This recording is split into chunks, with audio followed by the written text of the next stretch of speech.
Hey everyone, this is Raymond Wood at the Raymond Wood podcast. We've got a special edition. We've got a podcast with my friend John Barnes. We're going to be splitting this into 3 sections and 3 different parts. We're going to learn a little bit about John's life before he played football, and we're filming live in Chicago today. The second part is going to be coming from Houston, where we're going to talk about John's career at Liverpool, at Watford, and playing for England as well. And then the third part and the final part is going to be recorded in Los Angeles, which is going to be a phenomenal venue. And we're going to talk a little bit about what John's doing post-football, post his career as a coach and as a player, and what he's up to at the moment. So a big welcome to you, John, onto my podcast. Sorry for being a bit sweaty, it's a bit hot. It's been a really warm day today in Chicago. It's been about 30 degrees, and we actually got caught out sweating, running around as well. Now, John, we've obviously had you in our events over the past couple of days, and one of the interesting things that I discovered about you that I never knew was about your life in Jamaica and growing up in the background with your parents. So could you maybe start from the early days when you first started playing football as a junior? And I love the story about your dad and your dad's background. Well, first of all, I mean, it's that at the outset, that is my life before football. There was no life before football. I started playing football when I was 3 years old. Wow. As all kids do. Yeah. I mean, obviously not even thinking about being a professional footballer, but growing up in Jamaica, like growing up anywhere, be it Australia, be it America, be it anywhere, Africa, anywhere you are, people play football. And that's what I did. Particularly, this was, I was born in 1963. So throughout as far back as I can remember, that was what I did. My father was a colonel in the army, and he came to Sandhurst, which is the officer training, British Army officer training, because of course Jamaica was a colony, and anybody from even Australia, when it was a colony, Africa, any country which was a British colony, if you wanted to be an army officer in your own country, you had to come to Sandhurst, because obviously, Jamaica was a colony. So he came to Sandhurst with Andrew Parker Bowles, was his best friend. That's Camilla's husband. Ex-husband, should I say, because of course Camilla is now married to the king. So he was at my mum and dad's wedding. They were classmates at Sandhurst. But my father, being a British Army officer, of course he's from Trinidad, but grew up in Jamaica as an Army officer, discipline was the most important thing. And my father understood that there are going to be hardships, coming from one of the colonies into a camp where you have Winston Churchill and the whole quintessential English gentleman used to go, and you're coming from Jamaica, and you had probably, you had officers from Ghana and from all over. So he knew he had to be disciplined, he had to be determined, he had to be stoic. He also had to show them that he's equally as good as them, if not better. So he volunteered for everything. So my father then became heavyweight boxing champion in Sandhurst, never boxed before. Wow. Played rugby for Sandhurst, never played rugby before, but he then became the fullback. So whatever, and he just volunteered for everything. He actually played football himself for Jamaica, as much as he's an army officer, not professionally, but being an army officer, he had a lot of discipline. So he played football for Jamaica. He then played squash for Jamaica when he got older. My sister swam for Jamaica. She played squash for Jamaica. My other sister played tennis for Jamaica. So I think you can figure out that I came from a very sporting background. So growing up in Jamaica, sport was everything, but not just sport, it's about the discipline and the attitude necessary for you to be successful in sport. A lot of people are always wondering why a lot of the athletes who come from Jamaica are so successful, and the obvious one is yourself. And then moving a little bit later on, Usain Bolt. Do you think it's down to discipline? Well, of course. Never mind myself who's a footballer and talk about Usain Bolt, but before him there's Asafa Powell, Don Quarry, Merle Notty. The Jamaican sprinters are much more successful than any Jamaican footballer, myself included. Yeah. Because, I came from Jamaica but was brought up in England since I was 13 years old. But Jamaica always had, from the 70s, a lot of good sprinters. Yeah. Now, they're no different to black Americans. Yeah. Genetically. They're no different to, and there are many more, millions more black Americans. So how can Jamaica, a country of 2.5 million people, produce so many good sprinters? And you can see them in the Olympics throughout, and the girls as well. Shelly Ann Fraser, they have so many good sprinters because they have the support. Yeah. When I was growing up in Jamaica, and this is not just something new, when I grew up in Jamaica, if you could sprint, you were running in the National Stadium in front of 40,000 people at the age of 9 and 10. That's crazy. Because they supported it. Because obviously you don't need anything to be able to run, so you can sprint. But it is well supported, and it's well funded, and they're well trained. So I always say, if Africa had that funding and that support, then of course you'd have lots of black sprinters from Africa. There are hundreds of millions. But of course they don't. Whereas in Jamaica, it is a culture. Yeah. And the culture starts from when you're young. And it's not just about your physical ability, it's about the training that you get, because Jamaica is not a rich country, so they don't, give you lots of money. But the interesting thing about that is what from the 70s, a lot of the Jamaican athletes used to come up to America to university when they're 16, 17, 18, go to American universities. Yes, they're running for Jamaica, but they came to America to be trained and to be developed. Since Usain Bolt's time, probably about 15 years ago, they started to not come to America. They started to train in Jamaica because they understood that the qualities necessary, the training, attitudes, and the food and the nutrition, and the information, you don't have to come to America to get that. You can get that anywhere. And I suppose if you talk about what you're doing in Australia and here, you don't need to go to Europe initially if you're young to be able to develop in the same way. So that is why the Jamaican sprinters, ever since the 70s and 80s, were always able to compete. Yeah. Just touching on a little bit more as well with the whole DNA and the makeup. One of the studies and researches I done at Loughborough University when I was at Leicester, it was really interesting that we actually discovered that 82% of white Europeans have fast twitch fibers as well.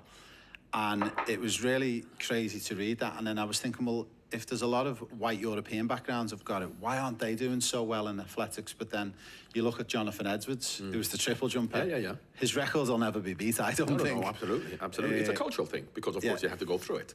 And interestingly, it is not just from a racial perspective, because if you look at black East Africans to black West Africans, Jamaicans, Americans are West Africans. In the slave trade, that's where they came from to go to America and Jamaica and the New World in the Caribbean. Yeah. And they're genetically, as much as they have the same color, they're different to the East Africans. Yeah. So if you look at the East Africans, they're better long-distance runners. Yeah. Ethiopians, Tanzanians, Kenyans, because as much as they're both black from a racial perspective, genetically, they're different. Yeah. So therefore, you don't get many black Ethiopian sprinters and black Kenyan sprinters.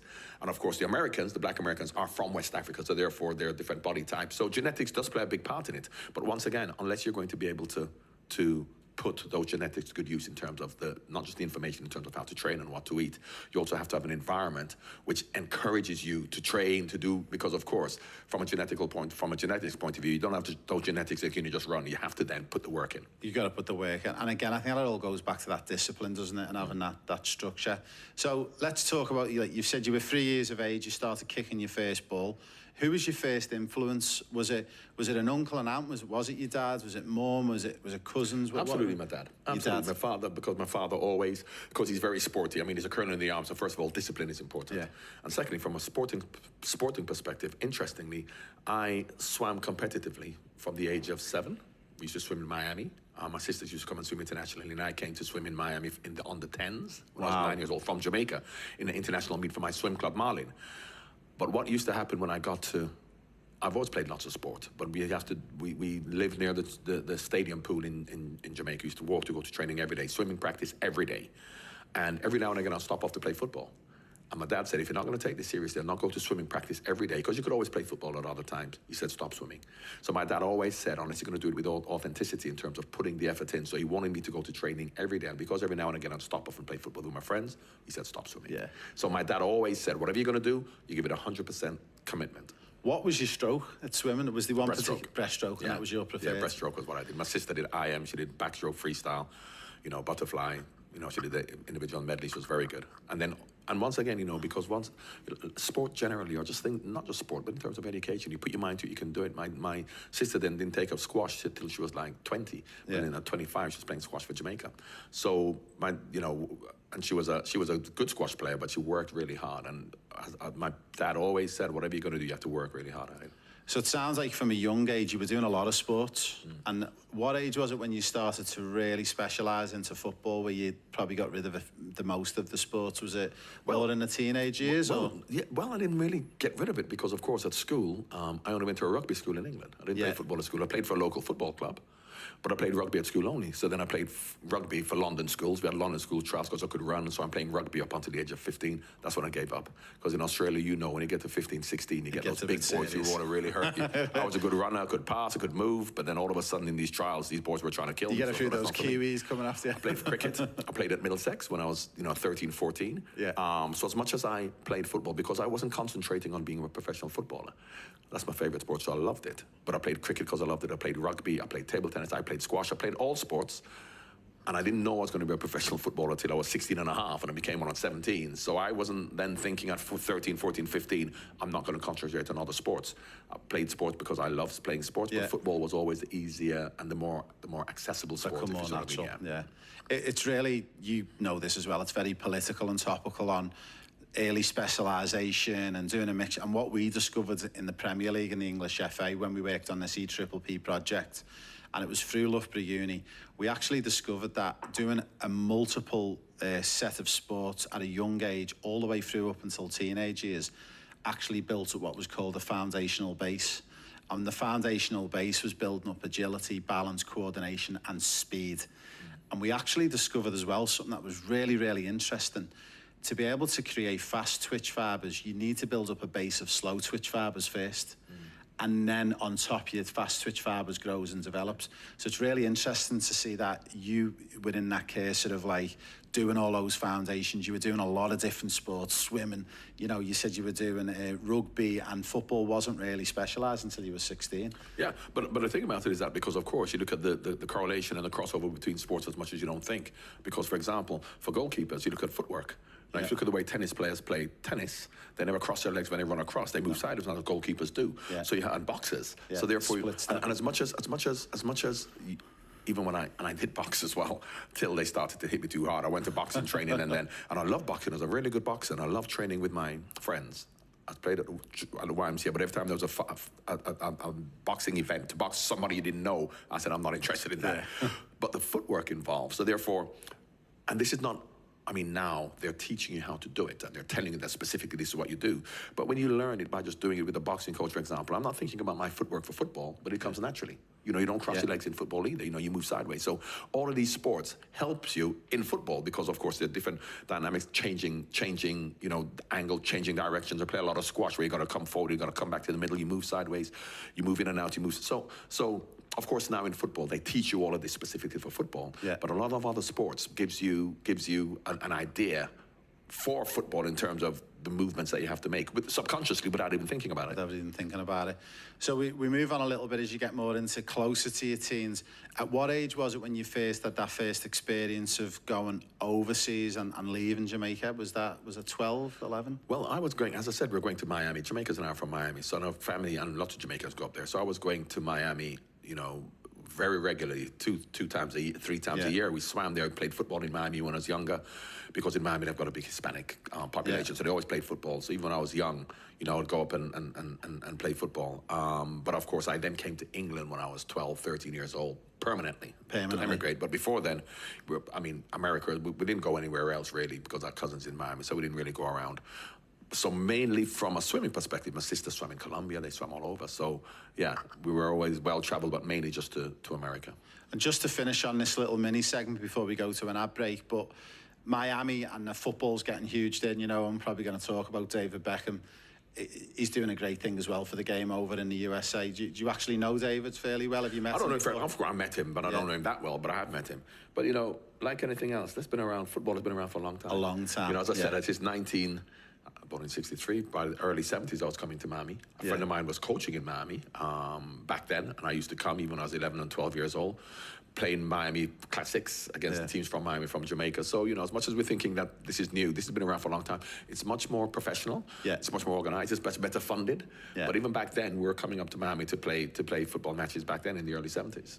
Yeah, I mean, we had Pele, didn't we go there? Was it in the 70s? Of course, Pele came, Franz Beckenbauer, Johan Cruyff, they all came. So we've had big superstars. I mean, but then what you didn't have is that many local players playing. They brought the superstars over, whereas now you have loads of local players.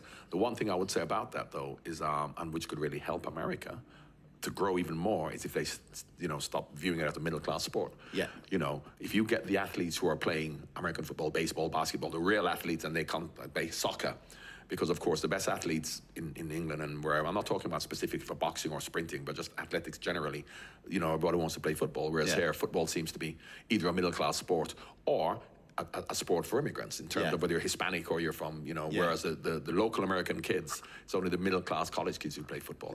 If that changed, you'll really see America growing. Amazing. A big thank you, John. We're going to go to our first ad break, but when we come back, we're going to do a little bit of magic. We're going to leave Chicago, and we're going to skip all the way across to Houston, and we'll come back with our second part where we're going to talk about John's life, signing and playing professional football at Watford, moving on to Liverpool, and a little bit about England.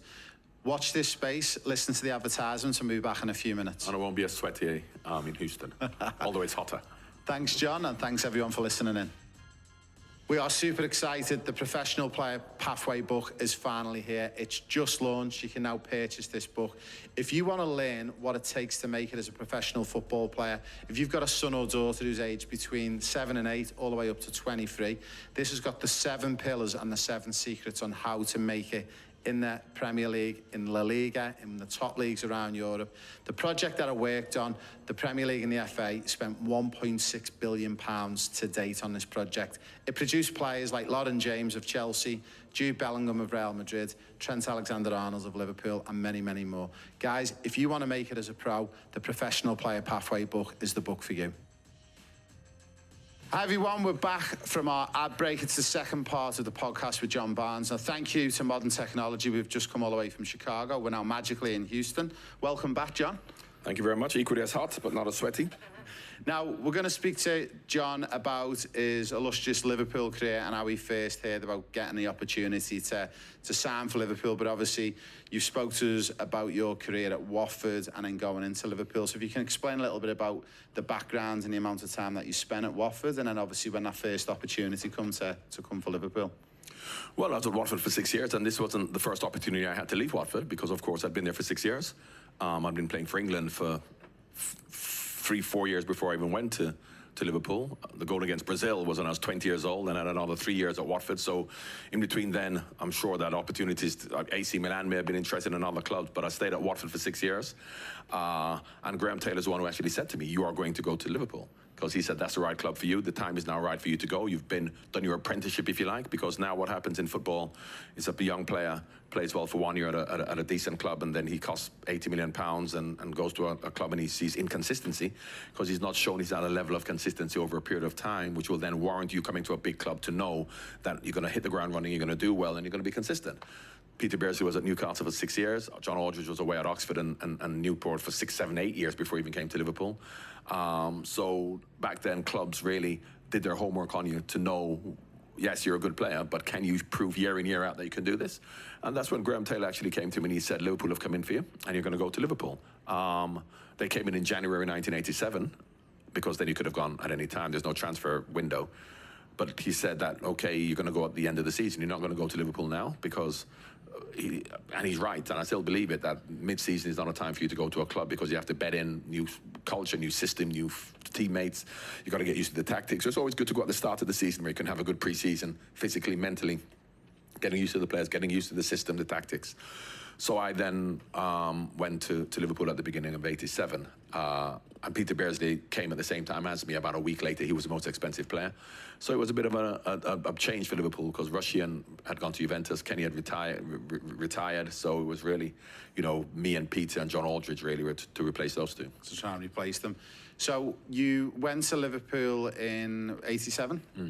And that first pre-season, what was it like when you first hit the training grounds with joining all the new Liverpool players? And was you nervous? Was you confident? Was there any players who really stood out to you? Well, as I said, I've been playing football for 6 years. I've been playing for England for 3 years. I've been playing in the England squad with Liverpool players. So I wasn't obviously apprehensive, but I wasn't nervous because I knew my preparation was such for the last 6 years that I was able to play. I was able to perform, and I played against Liverpool many times. So while there's a bit of apprehension, there wasn't any nerves. And obviously, I felt that these Liverpool, but I know the Liverpool players. And individually, Rush and Dalglish, but they weren't there anymore. But the Liverpool team were still the best team, which was amazing to me because if you look at them individually, apart from obviously Rush and Dalglish, the rest of them, the Ronnie Whelans and the Steve McMahons and the Stevie Nichols, Alan Hansen was special, but Jim Beglin, it was like, well, they're not superstar players. How come they're the best team in Europe? And it really was the Liverpool way. Yeah. And then I got into learning the Liverpool way, which came from Bill Shankly through to Bob Page to Joe Fagan to Kenny, and just learning about the Liverpool way. So therefore, as much as I was a better and more even senior player than a lot of Liverpool players in terms of my experience and the fact that I'm playing for England, I had to learn from them the Liverpool way. And that's what Liverpool did. They looked at players who they thought could fit into the Liverpool way. I came from Watford, which is a long ball team. So how can I play the way Liverpool played that from the back? But they saw something in me that I didn't even know I had in myself. Because that's what they do. They don't coach you, but they look at you and they watch you playing for your club and they say, you can fit into what we want without you even knowing it yourself. Because when you get to Liverpool, they don't coach you. You just have to absorb the Liverpool way by learning from what you see from the players who've been there before and done it. I was born in '79, so around that '87, '88, I was 9 and 10, and we used to spend a lot of time up at the stadium down to Melwood, climbing that wall, getting past the barbed wire to watches. And then I remember like 10, 15 years later then becoming a coach myself, but thinking back that what we used to, the glimpses of what we used to see, it didn't look like we seen a lot of coaching. It looked like a lot of small-sided stuff going on. That's what it was. 6v6, 7v7, 8v8, depending on how many people turned up. But you learned, because that's what football is. Apart from, you know, when you're shooting and crossing, or when you're defending and stopping crosses, you're playing in a middle third, whereby it's all about 8v8, keeping the ball, getting into certain positions to be able to deliver the final pass. And that's all we did. We did five-a-side, didn't do any coaching. Which is really, that's why I'm glad I didn't go to Liverpool at maybe 17, because at 17, 16, 17, you have to be coached. Yeah. Whereas Liverpool didn't bring in young players and put them in the team, because they're not going to coach them. They buy players early to mid 20s who had the experience, and they saw that you could fit into what they wanted, so they didn't coach us at all. So it was amazing to me how, coming from a team like Watford, from the first week in pre-season doing what I did, it was like I'd played for them all my life, and it was like I'd never played this type of football before. How am I doing it? But they would have known in me that I could actually do it, and I think that they look at the intelligence in terms of how you play for your club, to use your initiative to work things out yourself, because that was Liverpool's mantra: work it out yourself.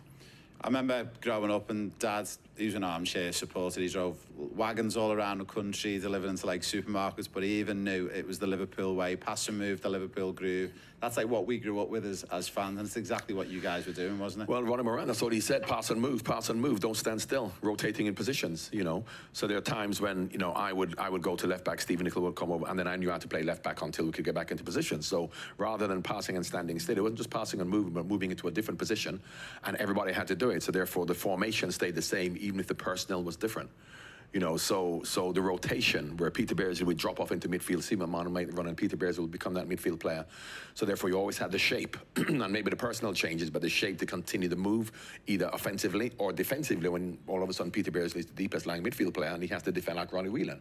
But once again, this is something that you have to have the experience to know. You can't be a 16-year-old kid and understand that. Yeah. So that is why Liverpool didn't really have all of these youngsters coming through. They bought a lot of young players when they were 21, 22, and then they learned the Liverpool way, but they didn't have 16 and 17-year-old players going into the team. It's really interesting, you said before as well about like not being coached. You shouldn't be coached at that top level. You just turn up and do your job. But it was one of the things that I wrote about in the book, in the professional player pathways, that we discovered at academy level. Coaching's important for youngsters. You've got to coach them skills, technique, tactics. But we discovered with the English FA and the Premier that we're probably over-coaching them too much. And it was really interesting that we went down the route of 2 sessions a week where we weren't able to coach. We just put them on the pitch, 4v4s, 5v5, 6v6s, and just gave them a basic condition. And I think we've realised, over the past 20 years, that we probably were over-coaching them a little bit too much in England. Yeah, well, you have to do both. Of course, they have to be coached at a young age, but they also have to be able to use their initiative to work certain things out, because everything that, from a coach's perspective, when you go out there, if it's not working, what I told you to do and what I told you is going to happen as a coach, what you're going to do, you can't look to me and say, well, you said this wasn't going to happen. So Liverpool obviously took it to the nth degree, and maybe the English FA in the old days, you know, were the opposite. But I think the balance is very important, because, you know, as I said, when we played football, for example, and you will know as a coach, you'd have to put on, you'd have to then say to the players 2-touch for them to have 2-touch. At Liverpool, we never did. No. But we still had 2-touch. So I've been at clubs and even for England, when you know you're having 80-sides and you're playing, then also the coach will go 2-touch, so you have 2 touches because you're forced to.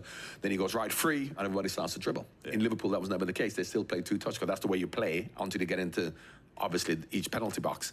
So this is something that you actually learn as you get older, and you have to experience and go through. And because it was the Liverpool way, Liverpool never had to say 2-touch, but they would, even, I remember some new players coming, and then all of a sudden Ronnie Moran would have a go at the players got having more than 2 touches. And they'd say, yeah, but you said it's free. We can, and you're free, but if you know the Liverpool way, free means 2-touch. 2-touch, yeah. Until you don't have to do it anymore. Whereas it's the other way around. Yeah. Players will then take 2-touch when they have to, but when they don't have to, they dribble. Whereas in Liverpool, it was the other way around. You know, we take 2-touch all the time, and when we don't have to, but then when we have to, that's when we dribble. Now, obviously, you had an illustrious career with Liverpool. You won many, many trophies. You were there for 10 years. Is there one final, is there one league title win, is there something that really sticks out in your memories that you think that was the most enjoyable? Well, I think 2 things. The biggest lesson I learned when we won the first league championship in my first year, when we beat QPR 1-0, and I came and I expected a huge celebration, and Ronnie Moran had the winners' medals in a bag. He put them on the table, didn't make a song and dance about it. He just said pre-season training July the 5th. Didn't make a song and dance about it, because of course we won the league, but what is success? Success is the repetition of success by doing it again. And how do you keep that hunger to do it again? Is when you've done it, forget about it. So obviously, that's easy. philosophy to have when you're winning. What about when you're losing? And when we lost to Arsenal, last game of the season, came in, losers medals in a bag, said pre-season training July the 5th. Because had we wallowed in self-pity and despair because we've lost the league in the last minute of the last game of the season, we'd never have raised ourselves to win it like we did the next year. So when you win or when you lose, you give 100% effort, commitment, determination, authenticity in your efforts. And if you win, you win. If you lose, you lose. You know, there are a lot of people who say, well, it doesn't matter if you win.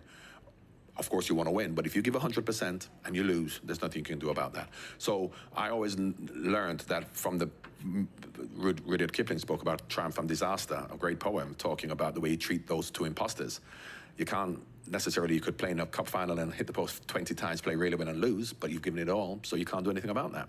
So my whole 10-year period at Liverpool, from a league perspective, the good and the bad, is the most important thing for me. But the one moment I'd say is probably the FA Cup after Hillsborough, when we beat Everton, because it was fitting that it was a Merseyside Cup final, Liverpool versus Everton, because Evertonians would have lost loved ones in that as well, because, as you know, Liverpool is not a divided city geographically, religiously. Some people support Everton, some Liverpool neighbours, even brothers and sisters. So they would have been hard hit by Hillsborough as well. So it was fitting that it was a Liverpool-Everton Cup final. So those two games, well, the Cup final is probably the singular game. And the biggest lesson I learned was when we won the league for the first time and we lost the league against Arsenal. That's brilliant. Now, obviously, you blessed to work with many, many coaches, and you were influenced by a lot of them that you worked with, but also, you know, you've mentioned and have spoke about you were influenced by coaches who were at the club before you. Was there one coach in particular, or one thing that was said to you in your career that really stood out and that really influenced you? Well, first of all, I think that, you know, when I came to Liverpool, and I've said it all along, I felt I played under Bill Shankly, because what Bill Shankly did, Bob Paisley continued, Joe Fagan continued, Kenny Dalglish continued, so Roy Evans. So it's just a continuation of Bill Shankly. Nothing was new. Nothing changed. I mean, when Graham Souness came, it kind of changed. Then football was changing. Then Houllier came and things changed. But up until that point, Liverpool was just Bill Shankly and what he did. And all the coaches were promoted from within, so therefore that continued. And the lessons he learned, running around was probably because he had a hard time explaining it, because his delivery of his explanations weren't great. So you have to understand Ronnie Pugsy. Just to give an example of the lessons that he taught us. For example, Jim Beglin played left back, and he said to Jim, if a corner's against, as a fullback, you go on the post, defending. So the corner came in and there was a goal, and he said to Jim Beglin, where were you, son? He said, I was on the post. He said, what are you doing there? He said, you told me to go there. And he said to him, yeah, but if I told you to jump in a fire, would you do that? Now, everybody laughs and thinks it's a stupid thing to say, and I suppose if you just take it at face value, it is. But what he's saying to Jim is that I've given an instruction to be on the post, but while you're on the post, if you see danger somewhere and use your initiative to know that that's more dangerous, and you leave the post, although I've told you to be there, they love it when you do that. They love it when you do that, because so many players get away with just being given instructions and just following it to the letter of the law. Meaning, if Jim was on the post and he knew 100% that they were going to score, but he's still going to stay on the post, and he stays on the post and they score, and the coach has a go at him, and Jim says, no, but you told me to go on the post, so you can't have a go at me. The Liverpool coaches wouldn't stand for that. They say, you use your initiative. So, you know, these are the lessons that you learn at Liverpool. More than any other club, they allow you to use your initiative, which is why they look at you for the years and they say, have you got that initiative? Do you have that experience to do that? Rather than us having to coach it into you. And there's so many good players who've come to Liverpool, and if you don't learn that Liverpool way, no matter how good you are, you won't make it. Yeah. Now, one of the final ones I want to finish on before we go to our next break is, obviously, you know, Shankly instilled a lot into the club. We obviously have gone through a bit of a period before Jurgen Klopp joined us where we weren't so successful again. I feel like Klopp sort of taught us a little bit about how to win again and brought that winning mentality back. Do you think there's a lot of talk, and I see it from a fan's point of view, you see a lot of negative talk about Klopp's gone, it's the end of the world, it's going to be another 5 years before we win a trophy? Or do you think it's not going to be that bad, and do you think Klopp's installed some of the winning culture back into the club, and do you think Arnie will bounce off that? Absolutely. I mean, Bill Shankly, after Bill Shankly left, Bob Paisley took over, and he was infinitely more successful than Bill Shankly. It was easier for Bob because Bill Shankly started it, and it's always easier to start a revolution than to continue it. Yeah. Because starting is always difficult, so I still put him ahead of Bob Paisley in that respect, although Bob Paisley has won more trophies, infinitely more than him. Jurgen started something again, but it's going to be different now, because obviously after Bill Shankly, everything continued the same. Promotion from within. It went to Bob Paisley, to Joe Fagan, to Kenny Dalglish, to the training methods, the staff, everything stayed the same. Things are going to change. Because Jurgen now, you know, the way that he had Liverpool in the last 9 years, if he was going to promote from within and he's going to be a student of Jurgen and things are going to be the same, the methods, then, you know, it will just continue. Whereas it's the unknown, because it's going to be new, because Arne Slot is different to Jurgen. He's going to bring a new system, a new philosophy to the team. We're not going to be playing as heavy metal football, as dynamic as Jurgen. We're going to be more considered. Extra passes in midfield, probably play a bit more on possession, a little bit more quality in our deliveries, rather than just getting forward, up and down. Look at the nature of the midfield players; they're more technical. But the quality of the players, and more importantly, the character of the players, is good. Which means that you've seen it in the past when Fergie left, when Arsene Wenger left, when Mourinho left Chelsea, that all of a sudden the players then dropped a level, because the players responded to those managers, and a new manager coming in, they don't respond to, because they know if we lose, the fans are going to not boo us, they're going to boo the players, whereas the Liverpool players are good characters. Yeah. And Jurgen has already started singing Arne's name straight away, so I think that the characters that Liverpool have will be respectful enough to Arne to then go, yes, we love Jurgen, remember him, but whatever you want us to do, we're going to do.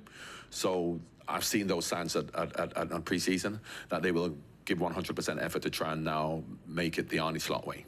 Your opinion for the season ahead? Do you think they've got enough to get that Champions League place again? Oh, absolutely, to get a Champions League place. Yeah, I mean, I think it's between, once again, the top three: Man City, Arsenal, and Liverpool. I think Liverpool would be more consistent than we were last year. We had a lot of injuries and a few new players, so I think we'll be pushing. But I have no doubt we'll definitely be in the top four. Amazing. Now, we're about to go to our next ad break, and through the magic of technology, we're going to magically fly all the way from Houston to LA. Once we pick up our final little section of this podcast, we're going to speak to John about post-playing, coaching, and then also what he's doing in television and currently what he's up to. Watch this ad break, and we'll be back with you very soon. Would you like to make it as a professional footballer? My friend Ray Wood has written this amazing book, The Pro Player Pathway, that gives you the secret to becoming a professional. Hi everyone, welcome back to the final segment of this podcast with John Barnes. Now, we've been in 2 cities, and through the magic of technology, we've just travelled from Houston all the way to Los Angeles. John, welcome back. Safe travels from Houston. Sweaty again. Sweaty again. The temperature in the US at the moment, it's summertime here. It's been really, really hot. Now, we've spoke a little bit about your career before you made it as a pro. We've spoken a little bit about Watford, Liverpool, and England. We want to talk a little bit now for our listeners out there who know you and who don't know you. What happened once you finished up at Charlton, I believe it was, and then how did you decide to do your coaching badges, and was that something that you really aspired to do? Well, of course, straight after I left Charlton, I became a coach. I'd just done my B badge. But of course, Kenny then phoned me, Kenny Dalglish, and said, would I like to come as head coach to Celtic? So while I didn't finish all my badges, the opportunity came, so I jumped at it. Because of course, I had been influenced by, first of all, Graham Taylor, in the way that he approached football in terms of his, and we spoke about it earlier, his ability to understand tactics, systems, player position, regardless of you as an individual. How do you interact with the team by understanding the direction that players have to go in a real coaching environment? Obviously, from Liverpool, we didn't do any coaching, as you know, but so I kind of like married the both, because all my thoughts on football was understanding how you want your team to play and then getting players to fit into that system. Football at that time, this was 1999, it was just about getting the best players. So when I went to Celtic and tried to implement a style and a system that's, and then get to the players to understand each position has a requirement in relation to the other positions, football back then was about, let's just get good players and go and play. So that didn't work out. Then I coached the Jamaica national team very successfully. We never lost one game. We had 13 games, won 11, drew 2. But politics in Caribbean football, as it was, meant that I didn't continue with that. But I've always loved coaching, and that's what I wanted to do. At the same time, I was also doing in the media. I worked in Sky, I worked in ITV at the time in football. So I've been doing that a lot. And of course, in the last couple of years, I've been an ambassador for Liverpool. But before that, I was always doing a lot of work for Liverpool, not as a full-time ambassador, but now that's really what takes up most of my time, ambassadorial work for Liverpool. When you said you'd done your B licence when you were at Charlton, but then obviously I take it you went on under your A licence eventually? Well, no, I didn't, because by the time I was then coaching, and then I went to Celtic, then I went straight to Jamaica. So by the time that finished, I just went into the media, so I didn't continue in the coaching. How did you find it, the transition from being one of the superstar players over that prior decade to all of a sudden then at the helm of one of the biggest clubs? Was it an easy transition, or was it hard? Or? Well, it was very hard because, of course, first of all, I am not from Scotland, and of course the Celtic Rangers situation whereby they like their own, and of course Rangers were the better team at that particular time. They were spending lots of money and we weren't. So I actually had I had quite a good win percentage at Celtic. My win potential at Celtic was 65%. Steven Gerrard, who had a fantastic time at Rangers, his win percentage at Rangers was 63% over the 4 years. So once you have a perception as to what's failure and what's success, that didn't work out. But I didn't find the transition particularly hard because I've always thought about coaching and thought that way when I played football anyway, in terms of how the team performs. But unfortunately, when people have a misconception of you, then, you know, in many respects, you are beholden to other people rather than just yourself. Now, obviously, we've got a lot of parents on our programmes. A lot of them in Australia and the USA are actual coaches and aspiring coaches. Was there a challenging moment that you can think back to when you was coaching, whether it be at Charlton or Celtic or Jamaica, and how did you overcome that challenge? Well, challenging moments for me at Celtic, where you're playing with, or you're coaching and managing international players with big egos, is different to you're coaching an under-12 team in Australia. Yeah. Because I'm sure those under-12 kids will be much more receptive to their coaches than, you know, superstars at Celtic. So, of course, the challenge for me was the fact that I hadn't coached before, and I've just recently retired, and I'm at a huge club, and a lot of people felt, well, you shouldn't be here because you haven't been through the system, you haven't done any coaching before. So those were the challenges, the perception people had of me. And, of course, you see that now throughout Premier League football, because as I said, apart from Jurgen Klopp, Pep Guardiola, and now Mikel Arteta, every manager has a challenge because the players seem to be more powerful than the managers. Yeah. So until that situation is going to be reversed, whereby the managers are now given the respect by the fans and the players, which happens more in England than other countries, it's always going to be difficult for managers. So then rolling on to punditry works, you said that obviously, I can remember, you know, you worked on Sky, you've worked on ITV. Was that really enjoyable for you, and was that something that you really embraced, or is it a really difficult role? What's it like being on the TV? That's an easy role. It's an easy role. It's an easy role because all you have to do is talk about what you see, talk about football, and what you do as a pundit is you always, after the event, say what should have been done. Yeah. As a coach, you've got to say all of that before. Yeah. Because of course, as a pundit, you look at a game, he's in a bad position, it's a wrong goal, mistimed tackle, whatever, bad position. After, you can say that because you can see it. If you understand football, it's easy to do that. Yeah. Whereas from a coaching perspective, you have to do all of that before the game and let people know what they have to do. So I found punditry very easy, and I still do. But it's I would still love to coach because that's what we want to do. But punditry is a way of keeping involved in football. But no, it's not a difficult thing at all. With the punditry, one of the questions I really want to ask you, and this is a personal one for me, are they telling you what you can and can't say? And also, the second end of that question as well, is it really tricky that, you know, you find yourself you can't be too biased to, like, say, Watford or Liverpool because they're your ex-clubs? Or do they tell you you can't be too biased towards them? How does that work? No, they don't tell you. You have to be who you are. And I think that if you're constructive in your criticism, as much as I'm an ambassador for Liverpool and Liverpool's my club, I will be honest about it. Yeah. But unfortunately, what happens to a lot of pundits, they get carried away one way or the other. So I would never, ever go and criticize a player for being in a bad position or missing an open goal because I've been there, I've missed an open goal. Yeah. So, of course, you can then say you should concentrate more, get your head over the ball. But you have pundits going, oh, you should never do that because it's a disgrace, because he's missed an open goal and that should never happen because you're a professional, you know. So therefore, and unfortunately, they're the pundits who actually make it, the ones who are overly critical. So I think you can be constructive in your criticism if you're honest. Yeah. And as I said, I've missed open goals. I know how easy it is to miss an open goal. So I would never, ever go and say you should never miss an open goal. Yeah. And going back to coaching, obviously, you just touched on maybe, you know, the potential of going into coaching again. And are you doing anything more with your coaching badges or education and learning at the moment, or? Well, I haven't got time. I've got 7 children. I'm walking around, I'm working, I'm doing all kinds. No, so at that moment in time, when I'm still doing what I'm doing, that has to take a back seat. But coaching role potentially could still be on the cards in the future if the right opportunity comes? If an opportunity comes, an opportunity doesn't come by very often. Yeah. And there are many reasons for that, which if I have an hour in the podcast, I can tell you. But of course, yes. So of course, I'm still on the lookout. But of course, you know, they are few and far between. So we're just talking about obviously going into coaching and that, and obviously, you know, you're still very relatively young. There's a lot of coaches, you know, like a Carlo Ancelotti's getting closer to 80 now, and he's still going really, really well. Is that obviously something that you think maybe as your life maybe gets a bit quieter and as the kids get older, it could be something that you really pursue? Well, of course, once again, it depends on the opportunity. But of course, Carlo Ancelotti may be getting older, but he has been in it for the last 30, 40 years. Yeah. It's going to be relatively new for me because I coached in 1999. I then coached Jamaica in 2007, Tranmere in 2009. So it's been 14, 15, 16 years. Yeah. Whereas Carlos continued throughout. So it's difficult for me now at my age. But of course, you can never say never.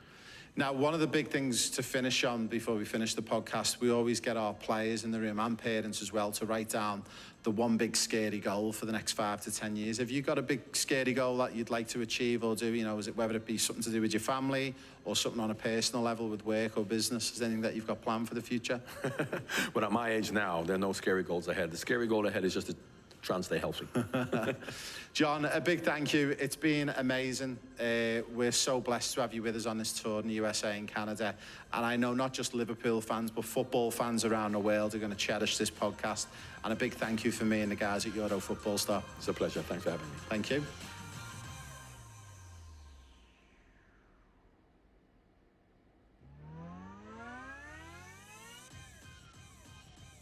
Hi everyone, this is Raymond Wood at the Raymond Wood podcast. We're excited to be back with another podcast.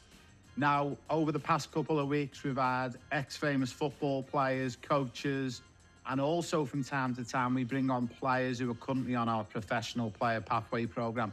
Now, we've got a player online with us this evening. I'm going to introduce you to a young gentleman who's a fantastic football player, has got a lot of potential to go really far with his career. We've got Lockie Olsen with us. How are you, Lockie? Good, thanks, Ray. Yourself? Yeah, very good, very good. So thank you for joining us. So we're bringing you onto the podcast because we've got some exciting news that we want to announce and share with the world, everyone who follows us on our socials, and also a little bit of an update on you and your program. So before we get into it, I think we'll start straight off the bat. When did you first join us on the program? It was towards the end of last year, so around like October of 2023. October 2023. Where was the event that you come in for the Pro Player Pathway? Can you remember where it was? My dad went to it. I think it was in Sydney. In Sydney, amazing. And you are currently based, where are you based at the moment? Where do you live? So I'm on the Central Coast. It's kind of in between Sydney and Newcastle. Sydney and Newcastle. So for all of our listeners who are aware of our program, the Pro Player Pathway, we run events globally all around the world, and we offer scholarships to players to come and join us to work on our full-time program, which has got 7 pillars attached to it. And then the idea is to try and get players opportunities overseas to the UK and to Europe. So you've been with us for just over 6 months, and there's 7 pillars to the program. Can you explain to the listeners watching and listening in, what's your favourite pillar of the programme, and why is it your favourite pillar? I would say the opportunity to trial overseas. The trial's the big one. Yeah, for sure. It's just an amazing opportunity. It's quite crazy to me how like something like that can happen just for anyone, really.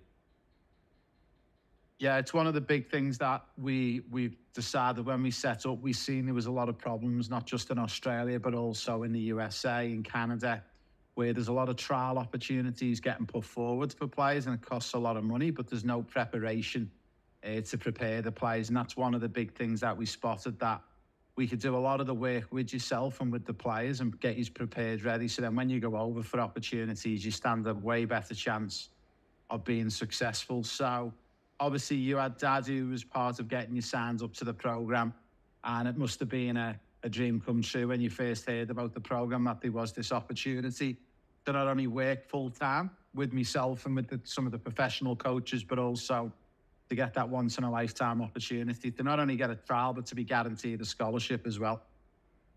Yeah, for sure. And like you said, the support that you guys give the players leading up to the trial is just super important. And I think it'll definitely aid my success in the future.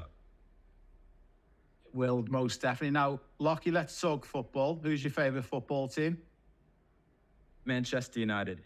Oh, we won't hold that against you. That's all right.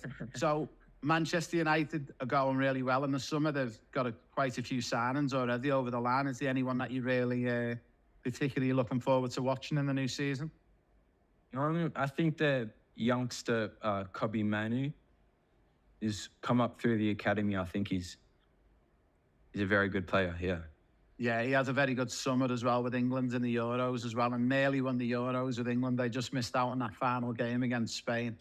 But yeah, I think he's going to be a pivotal player, I think, for Manchester United in the new season.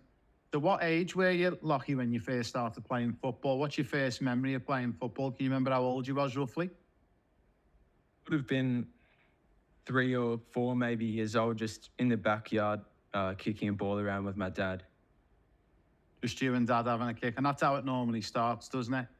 Was it, what age do you think you can remember when you're thinking, I'd actually really like to play professional football? Do you remember when you first maybe thought of that? That's always been my dream to be a professional footballer, but I think around um, the under 11 or under 12 age group, I really started to like desire that for myself when I'm older. And yeah, Now, obviously, once you started to think like that when you were 10 and 11, obviously, before you got on this program, did you seem like it was a pretty hard task to achieve to become a professional player, or did you think it was going to be relatively easy? What was your thought before you come on the program? so yeah, before I came on the program, it definitely looked like it was going to be a road of lots of hard work, and the chances just say it's not going to like happen that often for a lot of like young kids who are just working hard in their backyard and whatnot. So yeah, I was prepared to do whatever it takes, but I knew it was going to be hard. Yeah, any road's hard. It doesn't matter what you're trying to achieve. But one of the things that we recognise as well, not just in Australia, but in places like the USA, Canada, the Middle East, is that there isn't that direct pathway for football. Like when you live in the UK or Europe, you can definitely see there's a pathway. There's definitely a route you can follow and to get into the system. But it is a lot harder. And that was one of the things that used to upset me living in Australia for 18 years on and off, was that there wasn't a real opportunity for you boys and girls in Australia to even understand how to make the first step to make it as a professional. Now, if we talk a little bit about, we roll on, how old are you now? You are 15. So I'm 16 in November. so 16 in November. So if rolling on from 10 and 11, 5 or 6 years later, you're now on the program. You've been on the program now. For those boys and girls and mums and dads who are listening to the podcast and don't know anything about our program, one of the first touch points that we do with all the players is a match analysis. Now, I take it you've done your match analysis?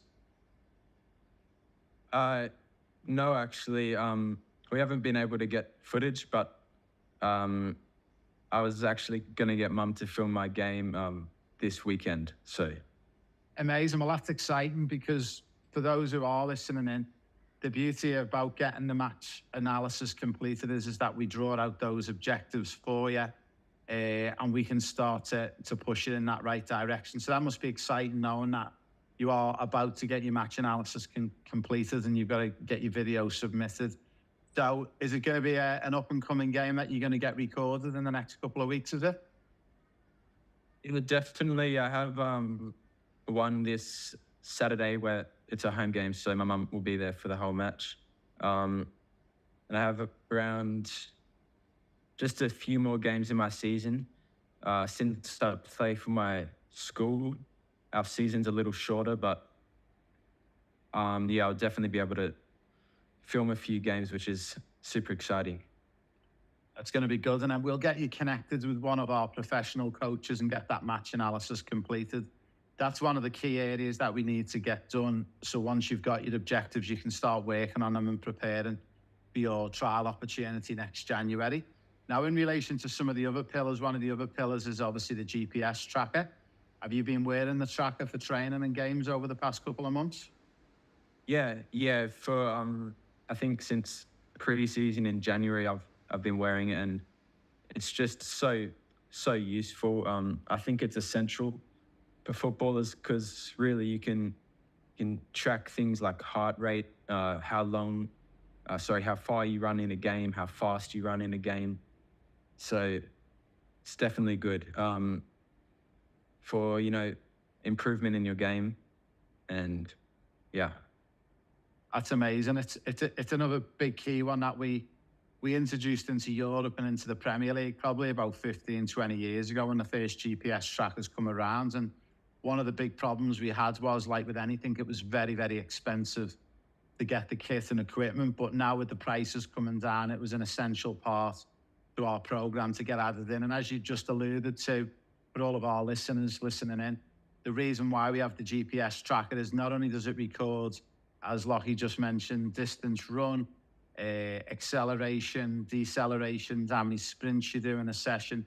It allows us to actually compare our players with players against who are playing in Europe and the UK, because we've got all the stats and data from those players across there, and it allows us to show you that where our players are maybe in Australia or the USA, wherever they're based, against the players in Europe, so we know where we need to bring it up. So you've been using that since January. That's amazing.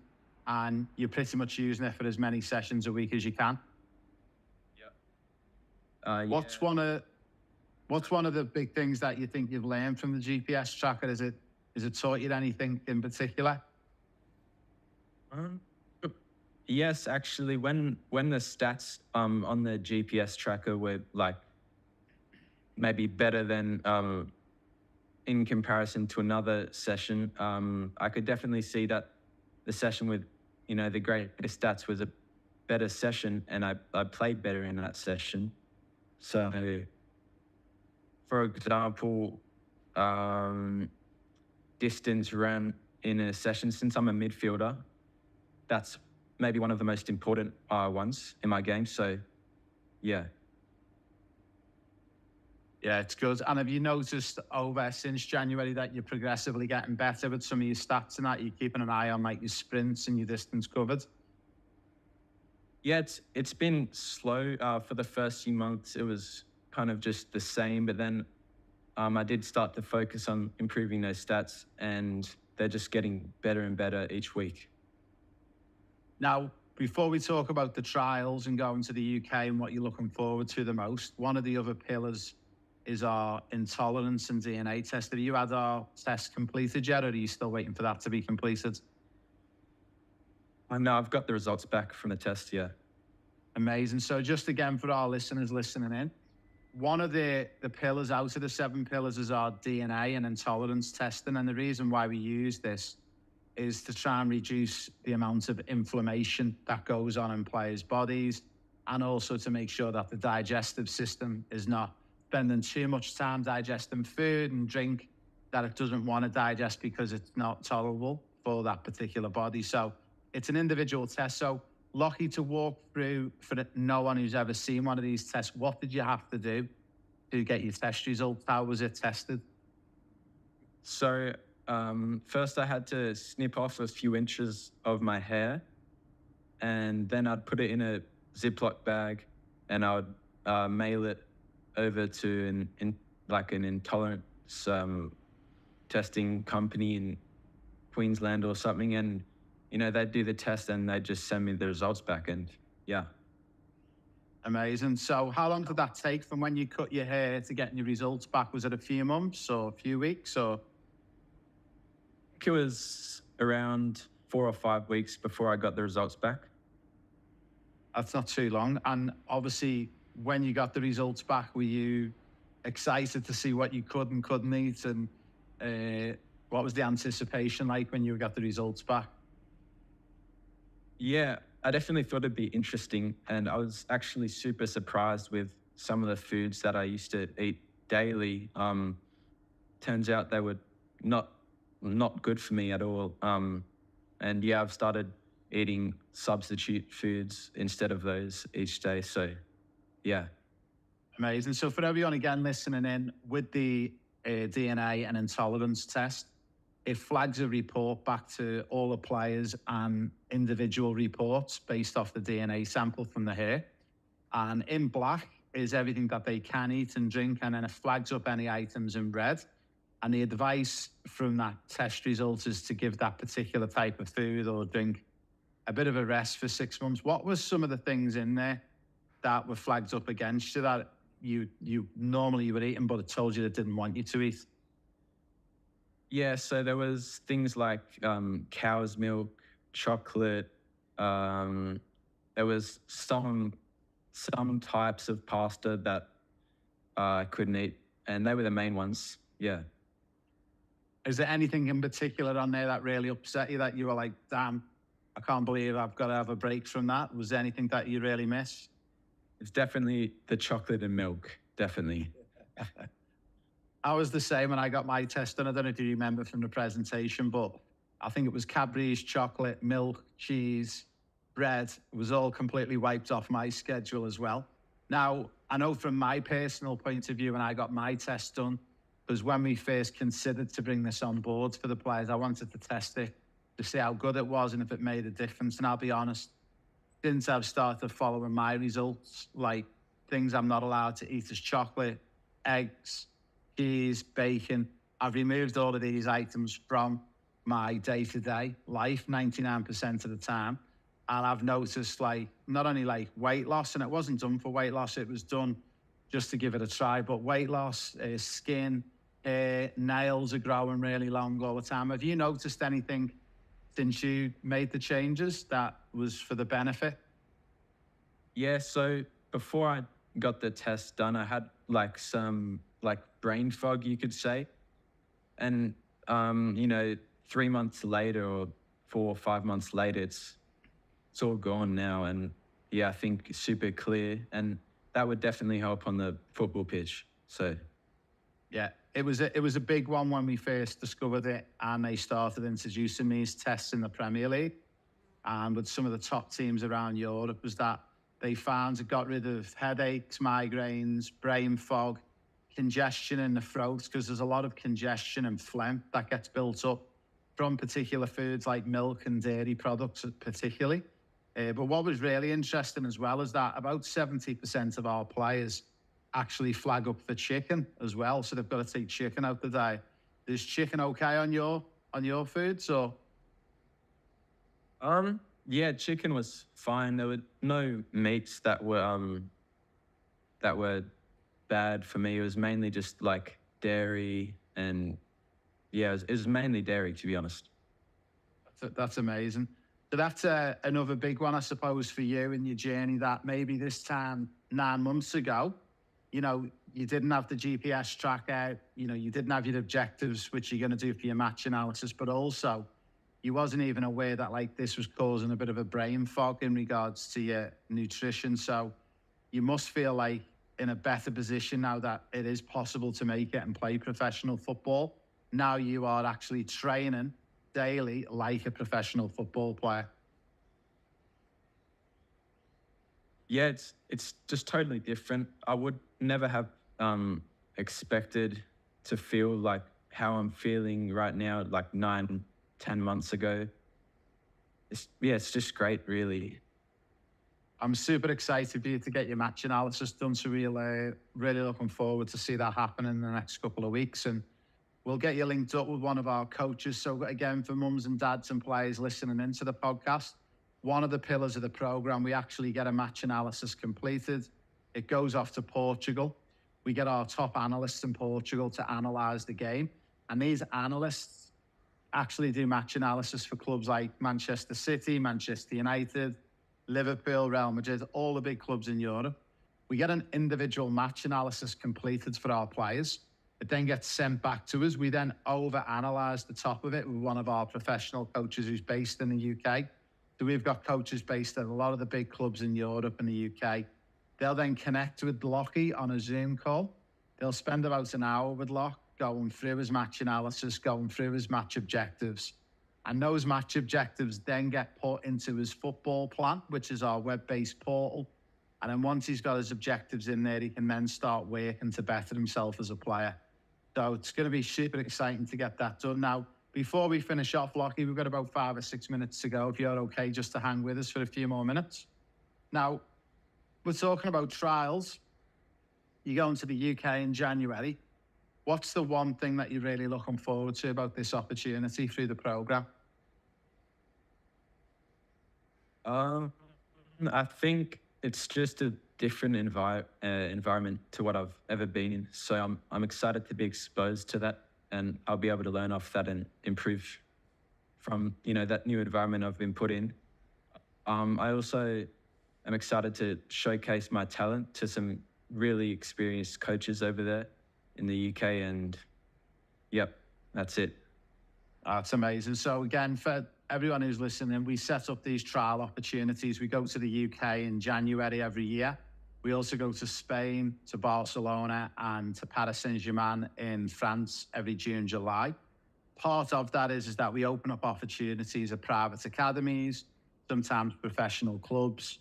And then it's all about getting the players to be able to showcase themselves in front of these high-level coaches. But also, one of the big things that Lockie's just alluded to is actually pitting yourself against the players in Europe and the UK, pitting yourself against the best players on the planet and the ones who are currently in the system.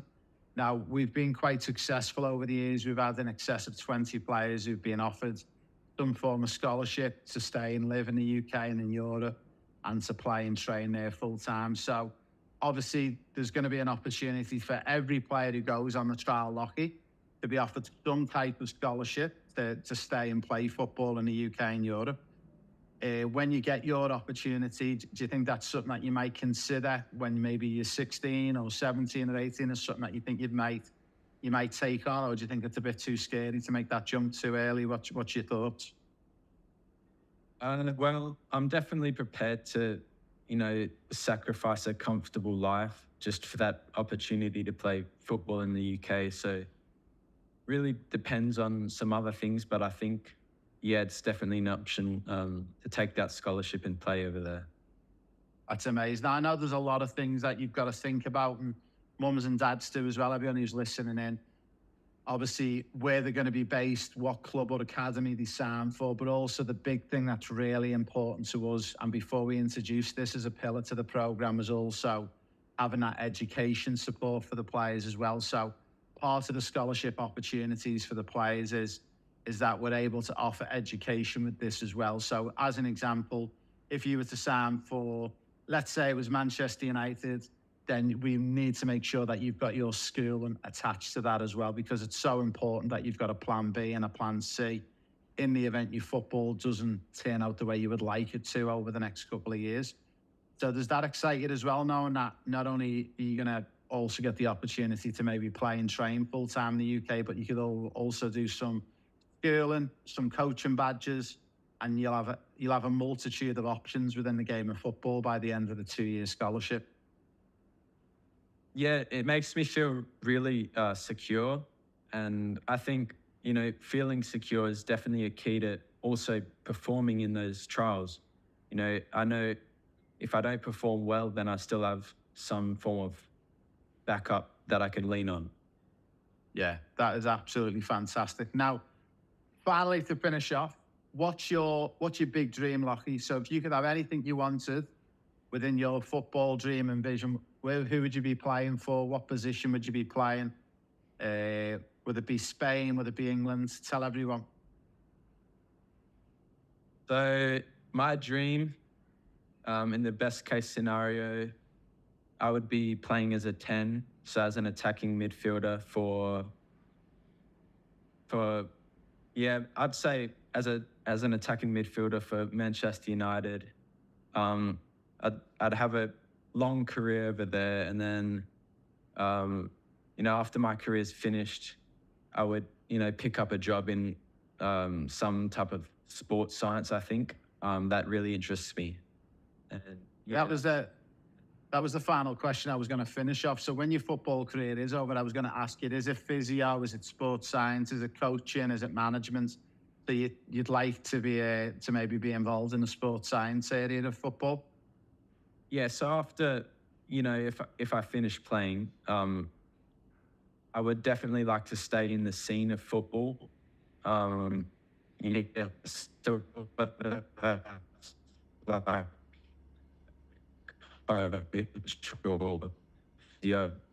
it'd be great. That's amazing. That's fantastic. Well, Lockie, a big thank you for joining me and everyone who watches and listens in to the Raymond Wood podcast. We are super excited to get your match analysis done. We're super excited to see how you're going to progress in the next 6 months. And we're finally super excited to give you an opportunity to go to England. Now, just to finish off, for any boys and girls out there who are listening in or watching on YouTube and are interested in joining the professional player pathway, would you recommend the programme to anyone who's keen to make it as a football player? Yeah, if it's your dream, if it's really what you want to do, definitely take it because it's a great opportunity. Um, yep. Amazing. Well, that's a big thank you from me and Lockie from the Raymond Wood podcast. And we look forward to joining you and seeing you and listening to you on our next episode at the Raymond Wood podcast. A big thank you from me and Lockie Olsen. And we wish Lockie all the best of luck for the future with his football. Thanks very much, Lockie, for joining us. Thanks for having me, Ray.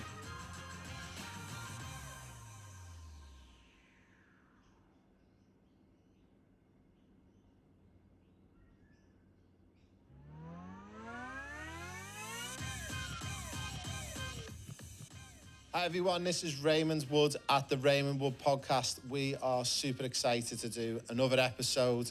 Now I'm with my very good friend, Mr. Kai Henning. How are you, Kai? I'm very good, Ray. How are you? Very good. Now we'll explain to all our listeners, anyone who's listening in and anyone who's watching on YouTube, a little bit of a backstory. So we've been involved with you and your football, I think it's for 3 or 4 years. Yes. And when you first come to us, how did you first meet with me and how did you first meet with Euro Football Star? So we first met at some trials. You did some training. Objective testing? Yes. Yeah. And yeah. And it went from there, didn't it? Yeah. Now we'll get straight into it because I know anyone who's watching this on YouTube, and if you're not watching it on YouTube, you might want to start maybe watching some of our podcast episodes because you'll actually see that Kai Henning's wearing a beautiful jacket from Steven Gerrard's Academy in Liverpool in England. So you've been at Steven Gerrard's Academy for how long now? 2 years now. 2 years. And you were just telling me you got some good news that you got extended by another year. Yes, I'm staying there another year. They've asked me to come back for another year. So yeah. That's fantastic. Now, we'll go all the way back to the start of the journey because when we got you through our objective testing, it was just on the cusp of coming out of COVID. And also it was when we were just putting our professional player pathway program together where we wanted to start to open up opportunities for boys and girls like yourself who wanted to play professional football but didn't know how to do it or even how to maybe even fix your game to be good enough to go over. So we first done objective testing with you, and I remember when we seen you in the testing and we were very impressed with the results. And I remember a conversation with Mum, and your mum was saying that, yeah, you definitely love an opportunity to go overseas. And we had a look at one of your games, and I'll never forget it. And you were playing at the time for, I believe it was Redlands United. United, yes. Yeah. And I'd worked previously for a little bit of time with Redlands as well, so I know the area and the club really well. And there's a lot of great players down there. One of the big things, do you remember the one thing that we corrected in your game that really helped you with your wide play? No, but can I have a guess? I'd say stretching the pitch, maybe. Yeah, stretching the pitch and making it big and wide. I never forget having a conversation, I think it was with your dad, and explaining that sometimes it's just 1 or 2 really subtle changes to someone's game can be the difference, with all due respect, in playing an NPL in Australia or maybe going on and playing at a professional academy or a pro club in Europe or the UK. And I never forget, about 4 weeks after we made the change with your game, your dad sent me a video of you where you stretched the pitch big, you took your first touch out in front of you, you attacked the byline, you crossed the ball back to zone 14, yes, and then you set up the goal. Yeah. And I never forget, like, the smile on my face when your dad shared that video with me, because it was like they're actually listening, and he's actually listened to the one little bit of information I give him. And I knew from that moment, one of the big things people always say to me, Ray, how do you make it to be a professional football player? I think one of the biggest things is actually listening, because I'm a big believer in God gave us 2 ears and 1 mouth for a reason, and we should listen more. And I think you listened, and you're so coachable, and you took that point on, and it felt like within a blink of an eye, all of a sudden, you were in Liverpool and you were at a professional academy playing football. Yeah. Did it feel that quick for you as well? So when you were at Redlands and we then took you on a trip to the UK, that was your first experience in England. And just remind me of the trip and the tour. Where were some of the things that we took you to and the places we visited? And So we went around about 11th of September 2 years ago.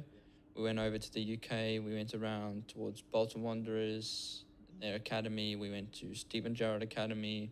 We went to Tranmere Rovers Academy. We went down to watch England versus Germany in Wembley in London, which was amazing opportunity. And yeah. It was good. It was good. So one of the big things that we do for our listeners listening in, we do sort of what we call just our normal tours, where it's just a bit of a touch and a feel and a look just to see what England's like and what Europe's like. When you actually had that first experience and you got to go to England and you got to see England play Germany at Wembley, what was that like? Oh, the level's just different. The atmosphere is amazing. It's just a wonderful experience. It is the atmosphere is completely, it's unparalleled. The only way I can explain it, I think for any of our listeners and followers who live in Australia, if you've ever been to like a State of Origin game, it's like that, but times 5 still. It's still another level again. And I remember that England-Germany game really well. I think it was a 3-3. Yes. Kai Havertz scored 2, yeah. In the last like 5 minutes or something. And we were predicting it, weren't we? We were having a go at England's defence and the shape, and it was like, I think they were 3-1 up, and you could sense Germany we're gonna come back into the game. So just a little bit of a background on you and mum and dad. So there's a bit of a mix. Yes. So where were you born? I was born in South Africa, in Durban, South Africa. And so you got a South African passport? Yeah, actually, I think I've just dropped it now. You just dropped it? For Australian. I've For done my Australian. Australian citizenship not long ago. And then you've been in Australia prior to being born in Africa for how long was it? So I was in South Africa from born all the way to 12. And then I moved from South Africa to Melbourne for 2 years. And then from Melbourne to Brisbane for 3 years.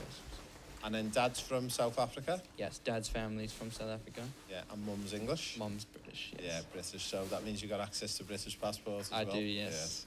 So that obviously helps you a little bit with living and staying in the UK. And that's one of the big things that we get is love to trial in the UK or Europe, but we don't think we can because of the passport situation. And that's one of the big things, like with our partners that we work with, like Stephen Gerrard's Academy. It doesn't matter if you don't have a British passport, because through the education route, we can get visas for players to stay and live for up to 2 years. And obviously, you being at Stephen Gerrard's Academy, you'll obviously have seen a lot of international students who don't have British passports. Yes. And are able to play and train and study and give it a good go. So we'll move forward to your opportunity. So you went on the tour with us for a couple of weeks. We always identify players when we go on the tours if we believe they've got a chance to make it and if they show that attitude and that coachability, and you definitely did. And we were super excited. We put you in front of Stephen Gerrard's Academy, Tranmere Rovers. A couple of opportunities come up, and then at the end, I think it was even before the end of the trip, I think you received the offer, didn't you? Yeah. To sign with Stephen Gerrard's Academy. So obviously, I remember them conversations, having mum and dad on the phone to me, and I was in the Bolton Wanderers stadium, and mum was all out of fluster. And I said, I told you, I promise you we were going to steal him on you. We were going to take him to the UK. So what was the feeling like when you found out that Stephen Gerrard's Academy wanted you to sign for them? Oh, it was an amazing feeling. It was almost like a dream come true. It's like one step closer to becoming a professional footballer. It's an amazing feeling. And that's one of the things that we say, especially with the boys as well, in the boys game. Like, we think the earlier players go across the better because, I mean, you're going to allude to in a minute. It's like, just for our listeners listening, can you explain what the levels are like when we just talk about even like the players that you're playing and training against compared to what you can experience maybe in South Africa or even in Australia as well? So in the academy, it's good because all the boys are from different